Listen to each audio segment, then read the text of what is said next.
as I got out of the doctor's office. I'm here.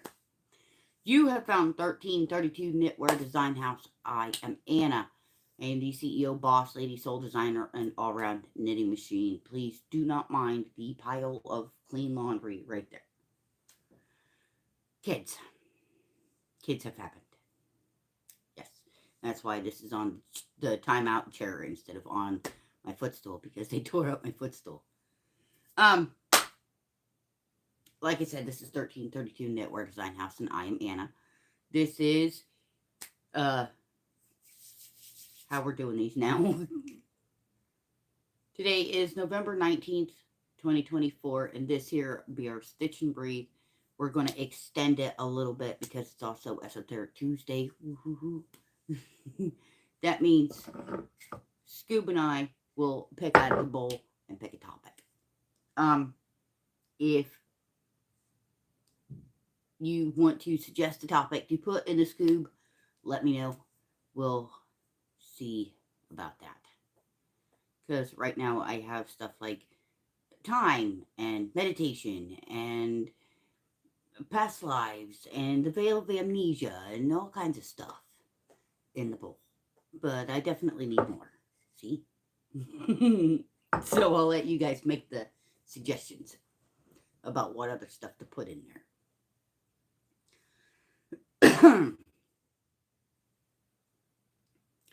And then we will discuss it on Tuesdays.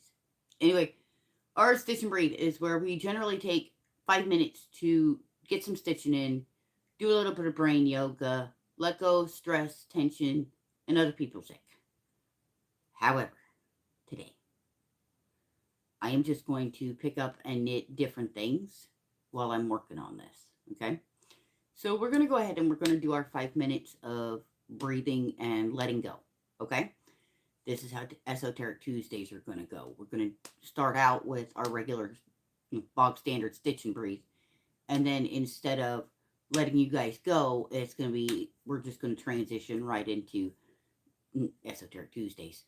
Coffee is brewing. So I will eventually get up and go get my Joe. So it's been a day already. And it's only noon here. It's not even 1. And it's already been a day. And I'm all ready to be done. So, we are going to start out with, we're going to do a few rounds on this one. Because I got 1 or 2 that I've got left to go. So, if you notice, we are past the start marker. Because that's what that is right there. So, we are just going to finish the round. Okay? So, we're going to get comfy. There's a way we do this. We breathe in through the snout. We breathe in peace, positivity, and balance. We breathe out through the mouth, and we push out stress, tension, negativity, and other people's ache. Because you don't need their ache, baby. It's bad for you. It's why it's called ache. Because it's icky.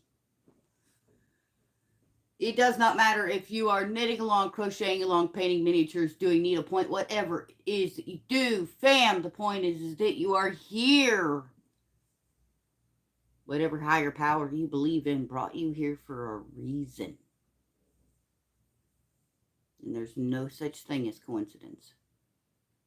Nope. Nope. So we are going to get comfy. We're going to pull 1 big, deep breath in through the snout. Okay? We're not pulling in anything on this inhale. We'll pull it on the next inhale. And it's very simply because we have to get things moving. We have to get the bad stuff going out before the good stuff can come in. Okay? It's very, very simple. Okay? So we're going to take a deep breath in. And out with stress, tension, negativity, and other people's ick. And we begin. It's that simple, baby. You just got to let it go before the good stuff can come in. You got to let that bad stuff get moved. Get it out. Don't belong to you. Don't belong to anybody else. Just give it over to the universe and let the universe have it. It'll get the karma where it needs to go better than us puny humans. And that's, you know, when I say the universe, I mean whatever higher power you believe in. Because there's something like 8,000 different, there's something like 8,000 different organized religions. But if you listen to some religious people, there are 8 billion different religions. Because there are 8 billion people on the planet. So, yep.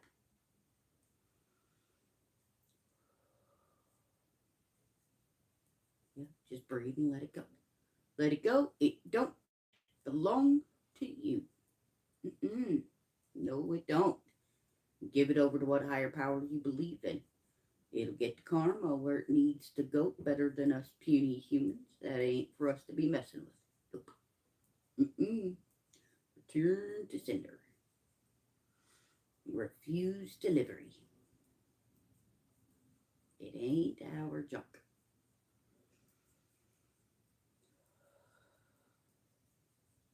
Other people's ache is made up of their trauma and toxicity. We are not to heal their trauma and toxicity. We have to heal our own trauma and toxicity. We have to deal with it ourselves. Same way we have to deal with our own karma. We can't put that off on somebody else. No. No. No. The golden rule says do unto others. Remember that. Do unto others. Yeah.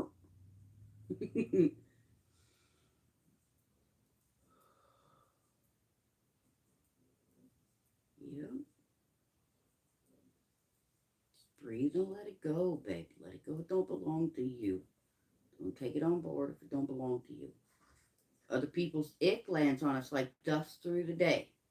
That's the nameless one coming in the door. Other people's ick lands on us like dust through the day. It is our job to shake it off.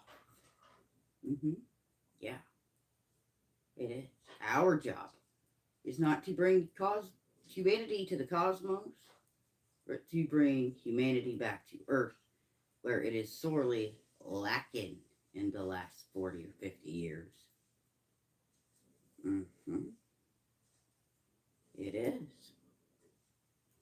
Our job is to heal, to learn, to grow, to evolve, and ascend. That is our job. That is our job.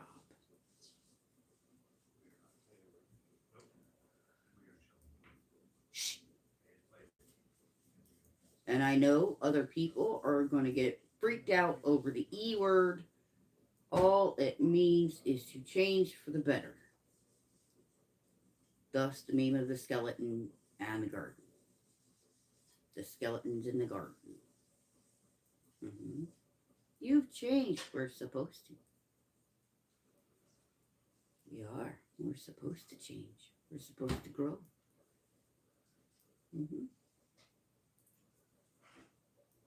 We're supposed to grow and heal and evolve and ascend.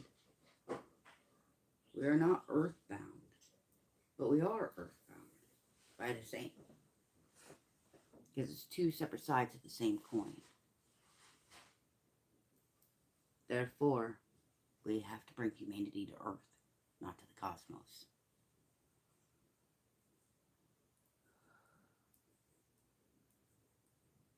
Alright, guys. We are almost there, fam. One last time. Big deep breath in through the snout. Here we go. Doubt, stress, tension, negativity, other people's ick. Done. That's all it takes. We're done with that bit.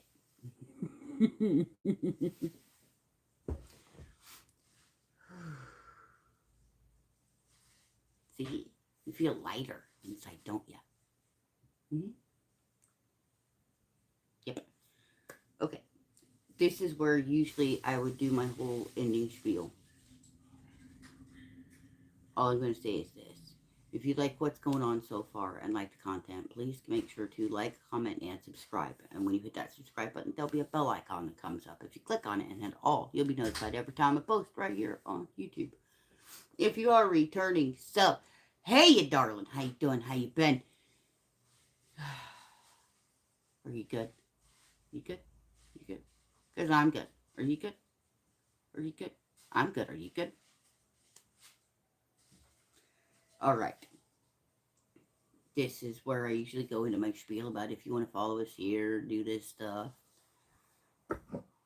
We're going to let Scoob pick our topic for today. That one looks good. What have we got? We got past life love. This is not a topic I was thinking I was going to pick today. Okay. On that topic. Is it possible? Yes. Is it possible to remember? Yes. Yes, it is entirely possible. Except you will be told your entire life that you are crazy. And you're not. You're not. You're not. This whole topic goes into the veil of amnesia and time and all kinds of stuff. It's just kind of like bleh, out there all over the place. I need a cup of coffee first if I'm going to explain this to you. So I will be right back with my joke. Give me 5.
Yep.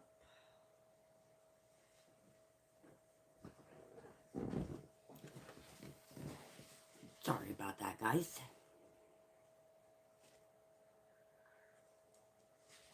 Yeah, the old lady that you see walking around, that's Izzy. She's 12.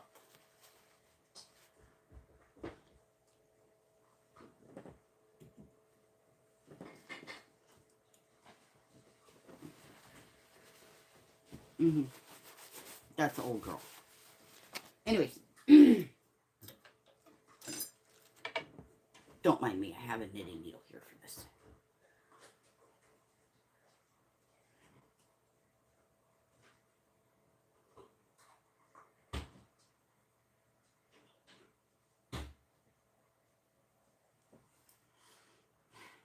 Knitting needles, there are 1,001 uses for them. And if you're thinking that I'm trying to delay talking about the subject, you are probably right. Is it possible? Yes. Yes, it's entirely possible. What happens is your soul is intrinsically tied to the one that balances it. And when you cross the veil, you are automatically thrown into you're not automatically thrown into your next life. You do have a little bit of downtime.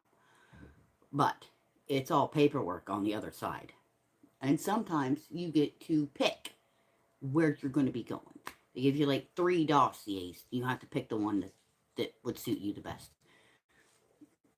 Sometimes when you cross the veil and you cross it separately from your other half, from your soul's half, you are just handed a dossier as you're walking into the building, more or less. This is your next assignment. Off you go. And that other person may not have crossed the veil when you did. They may have spent another 30 years before they crossed the veil. So when you cross the veil, what that means is the veil between life and death. This life and the other side, or the other side and this life. It's like a curtain. When you cross that, you're supposed to step through this doorway where you leave all of your memories behind. It doesn't always work that way. Trust me. You can... It especially happens right during puberty. Where you will start remembering things that you have no idea how you remember them. You've not even encountered that subject. What?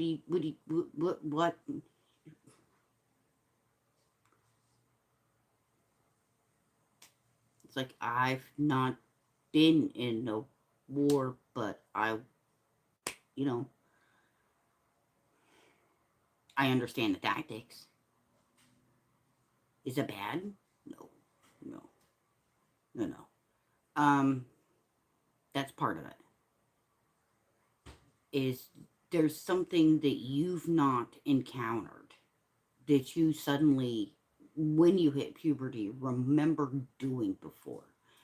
And there's a difference between a standard past life that like a little kid sees and this kind of past life, because this kind of past life doesn't activate itself until puberty. That kind is, you're not,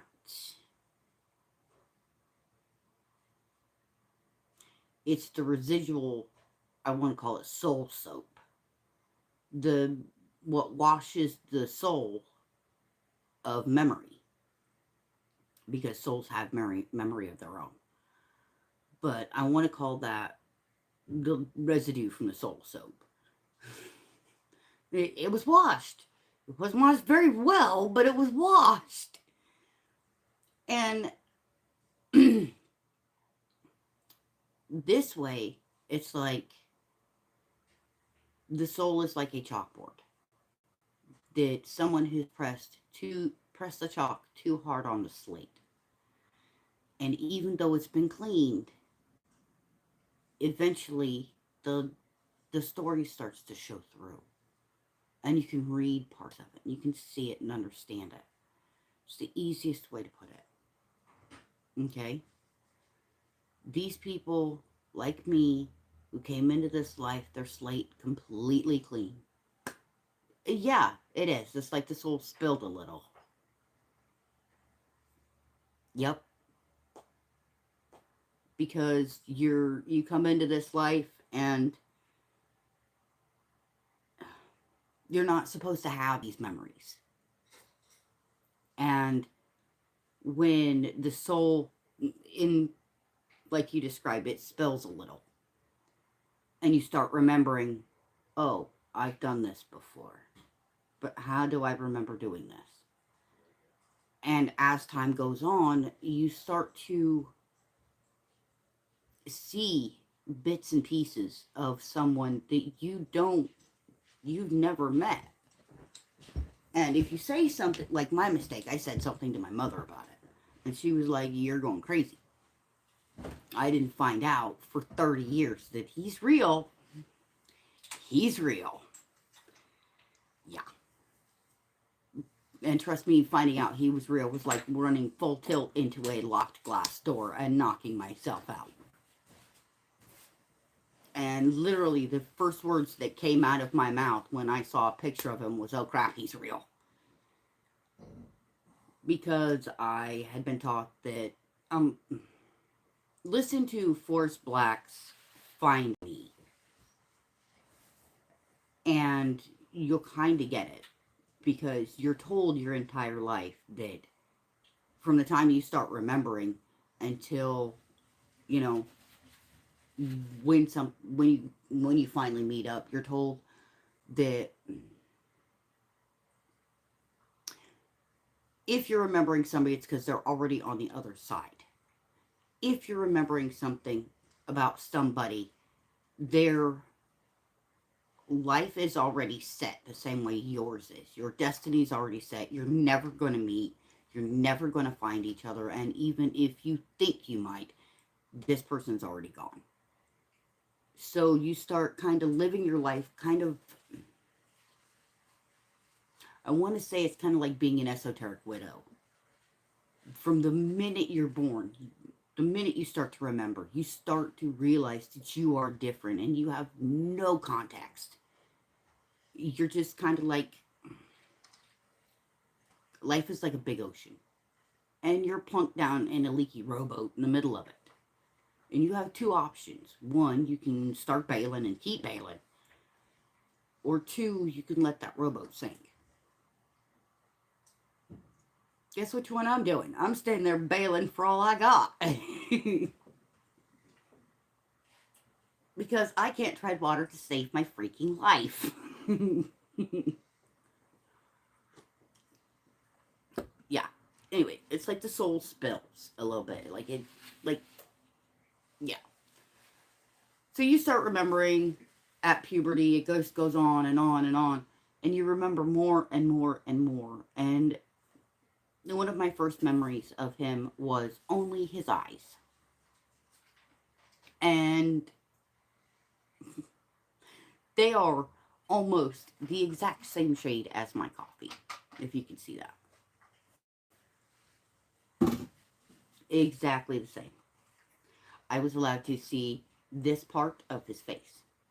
Just this part. Not his eye. So it'd be like from at the corner of his nose across. And that was it. So, this part here of his face. That's just that. Just that.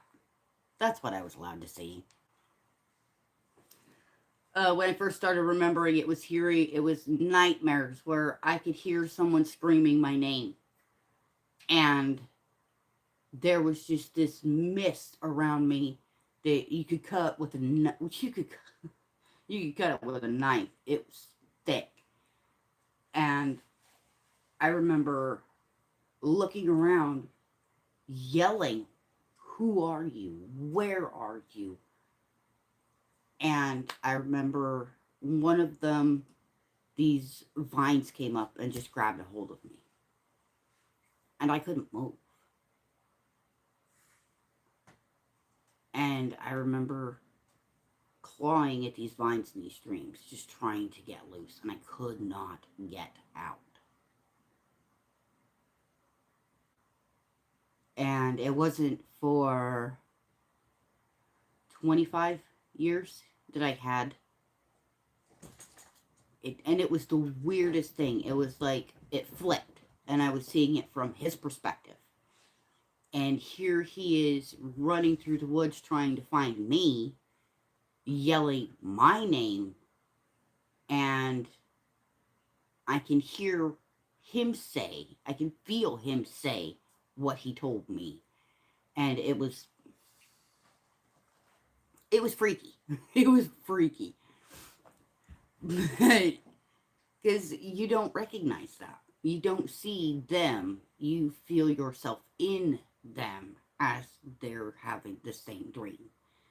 And it could be 20, 30, 5, 10, 15, 20 years later that they're having the same dream. But they're having the same dream.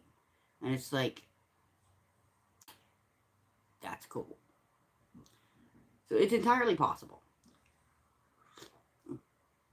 I seen one time here on YouTube, somebody asked, do past life relationships carry over? They do. That's what a soulmate is. That's what a twin flame is. Either way. It's your soul remembering who you were with in the past. And context here.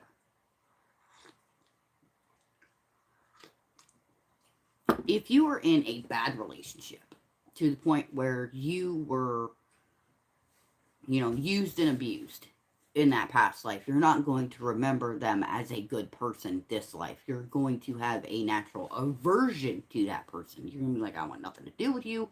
I don't know why. I just don't like you.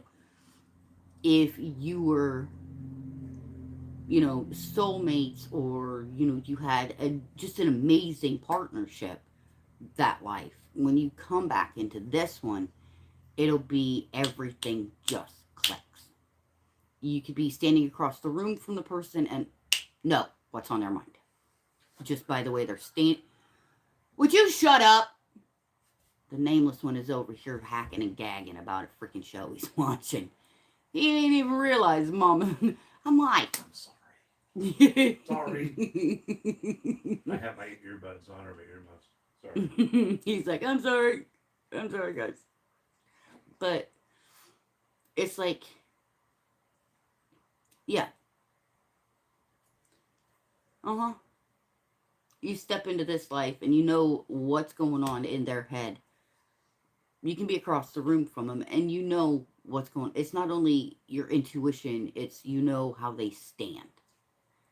And you don't know how you know, but you know that you know. It's knowing the look on their face. When they say something, it's knowing that that's not the entire story. It's in intuitively knowing the entire story. And that's something else. So we'll put that on our list for, we're just going to put knowing. Okay.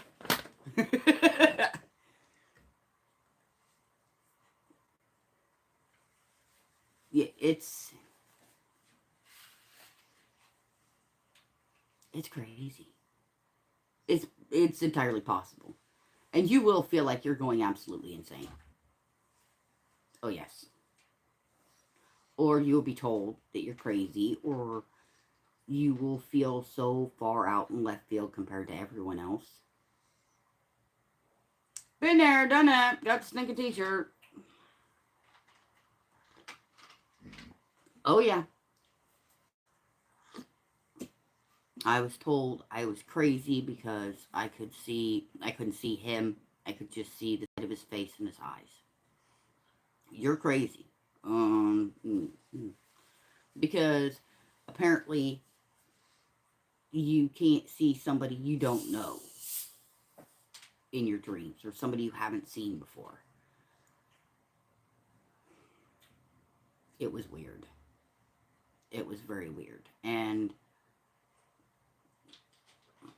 like I said, I went for the longest time thinking that he was just some figment of my imagination.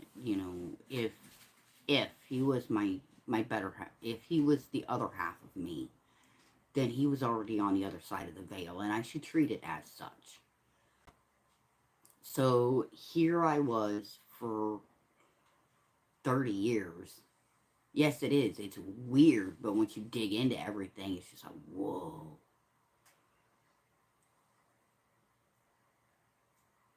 So here I was for like 30 years thinking I was crazy. And I might as well just, treat it like he's dead. So I am, at the same time that I'm trying to move on, I'm trying to,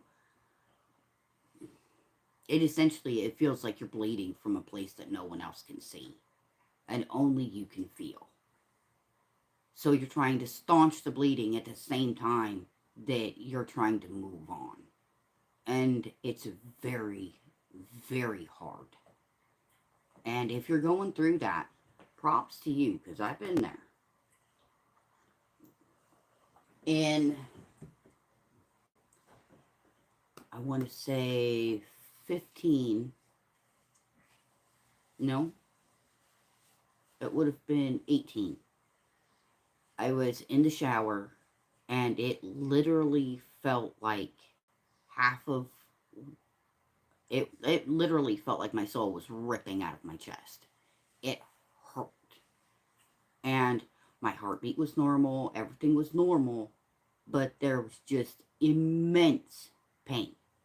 And I could not figure out why.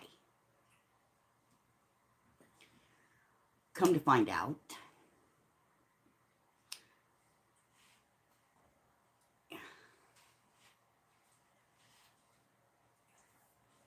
he had an accident. Yeah. And it was very painful for me because, I'm in the shower. I'm not really thinking anything of it. The kids have run me crazy that day. I'm washing up because the only time I have is at night. And all of a sudden, it's just like somebody reaches in and grabs a hold and rips it out. And it's just like, oh, buddy. And you can't fight it. You're just automatically on your knees, bawling your eyes out because it hurts. And then it's like all of a sudden, you start seeing pictures of somebody. Or you start, little things start to come up.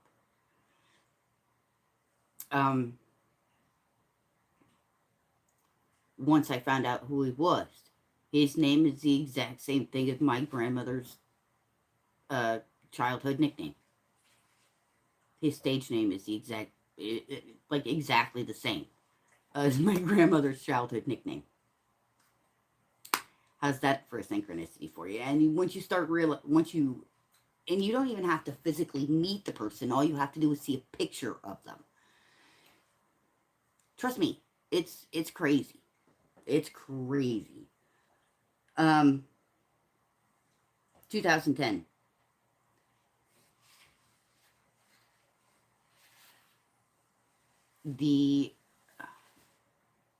It's like I said, it's crazy. It's weird. It'll weird you out like there's no tomorrow. But then when you look back at it, it's just kind of like, oh my God, why didn't I see it? What? Dang it. It's like, hey, fate, next time can we just skip the the paper cuts and lemon juice and just go straight to the box cuts and hot sand? Because then it hurt less.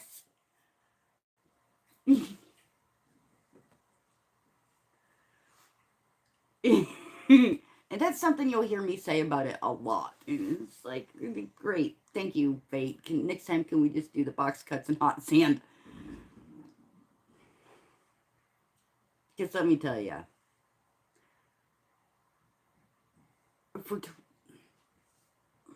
I was 28. I was depressed. I was drawing. And I drew this one pair of eyes. And I moved to a different page and tried again because they were not symmetrical. For 5 years, I drew those eyes. Thousands of papers with just the eyes or just the side of the face that I had been allowed to see. And trust me, that was fun. I got yelled at for that too. Why is it always those danged eyes? Why not a tree or a nice mountain? Why is it always those damned eyes? Not that like you can draw anyway. Yeah.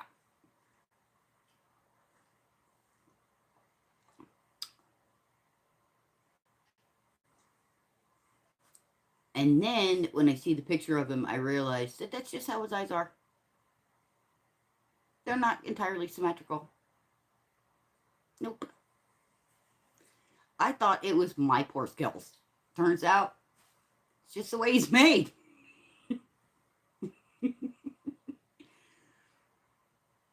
I did. I went for 5 years looking at, drawing these eyes, and I could never get them right. I'm like, why in the heck are they not symmetrical? I'm doing everything right. Why are they not symmetrical? They're not supposed to be. They never were. That's freaking crazy. And the cool thing is when they're born, that's when your awakening starts. That's when you start realize. That's when you start having the memories come up. You know, the feeling like you've done something before, the feeling like you know something, but you've not encountered it before. Like with the analogy of uh, the whole thing with war, knowing tactics, never having been in any sort of wartime situation. That's one of them. Um, yeah, that was a wake up call for me because I had a dream of, and I couldn't see his face at the time, but I could feel he was important, and I didn't know how. But it was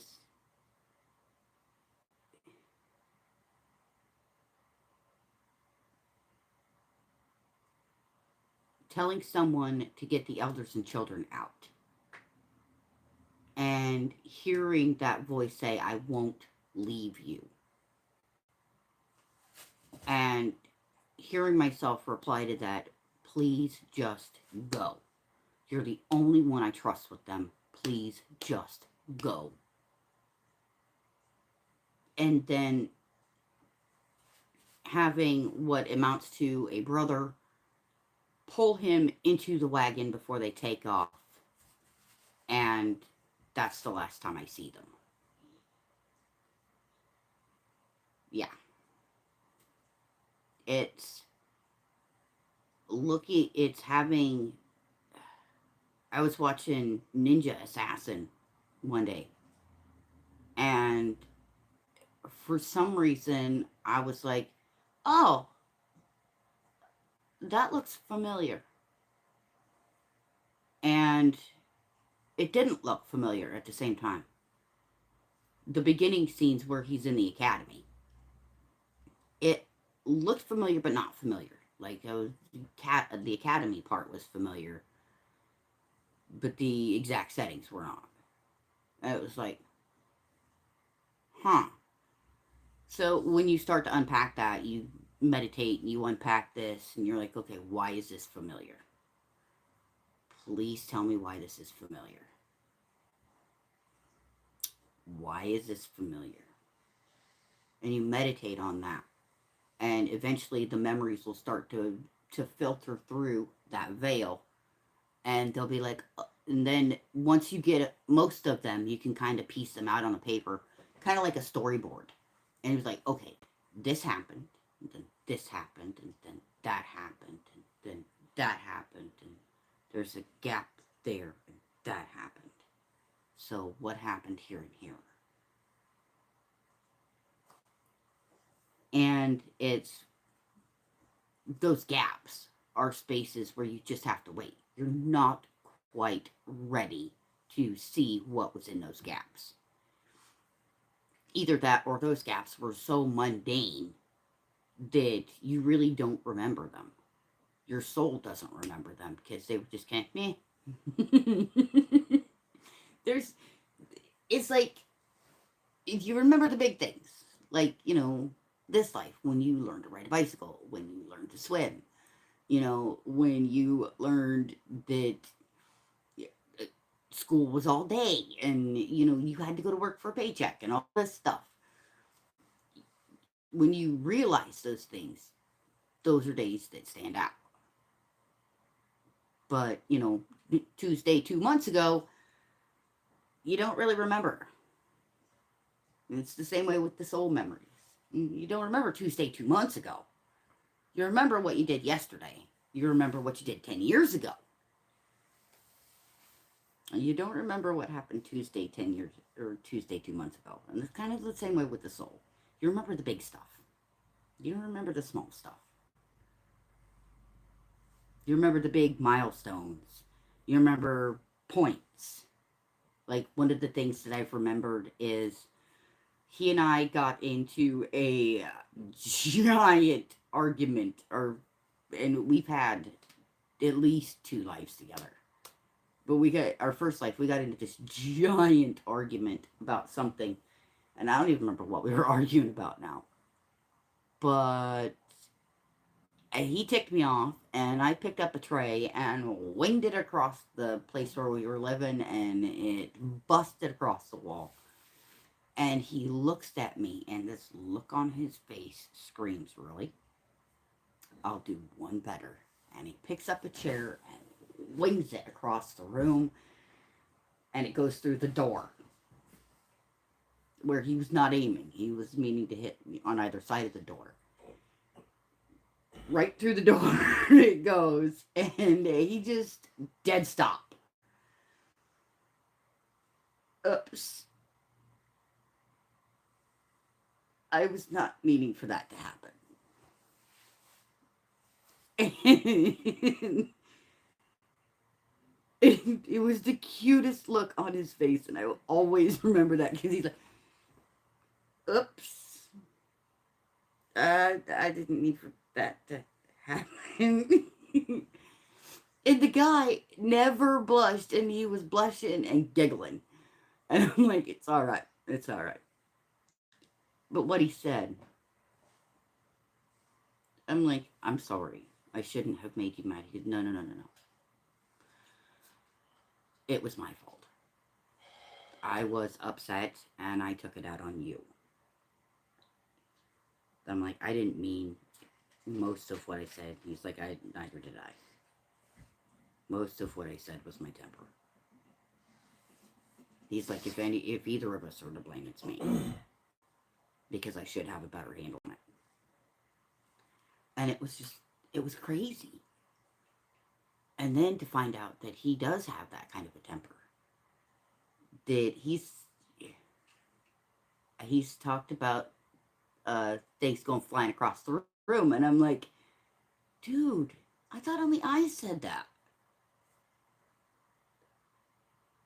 Yeah, it's crazy. And then it's weird. It's weird. Yes, it's possible. It is possible. It is very possible. If it was a good connection from the past life or the one before, it will be a good connection this time. If it was bad, it will be bad. If it was bad, you will try to avoid them at all costs. If it was good, you'll always wonder. If it was super good, you'll always wonder. If it was just, run-of-the-mill, normal good, it's more like, meh, yeah. It's not something that sticks with your soul. I don't know. It's really hard to explain. I'm sorry I'm rambling, y'all. I'm trying to explain this and I suck at it. But yes, it is possible. It is possible. It is crazy. It is esoteric. And it's something nobody talks about.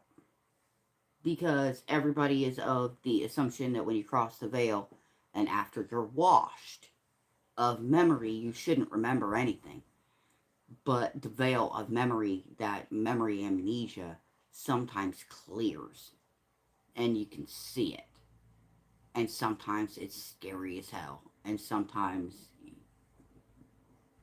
you don't want to remember what you did.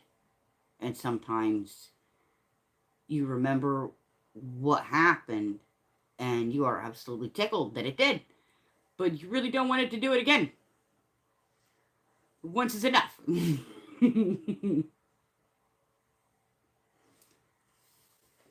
And sadly, with he and I am content to stay here. I am. In the first life that we were together, the first one, I remember there was a war, and there was a battle, and there was a bolt coming at his back. And I shoved him out of the way. And I caught it instead. I remember him rocking me and screaming and crying and begging, don't go, don't go. I'll find you, I'll find you, I'll find you. And the sound of his scream.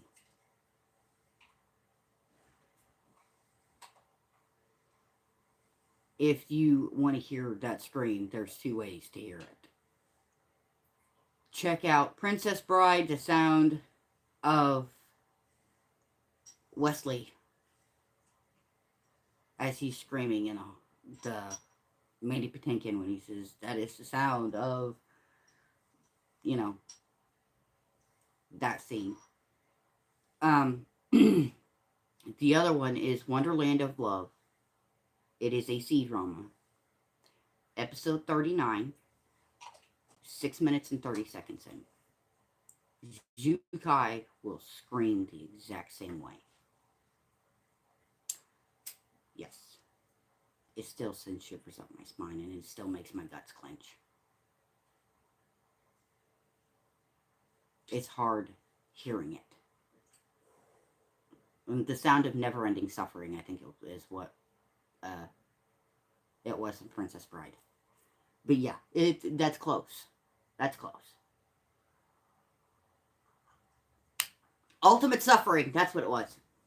The sound of ultimate suffering. Second Life, I knocked his ass out and threw him, well, my brother did, and threw him in the back of a wagon, and him and my family left. And I had one brother and my best guy friend with me to hold off some invaders. I still carry the scar right here. And that's something, we'll put that in there, past life scars.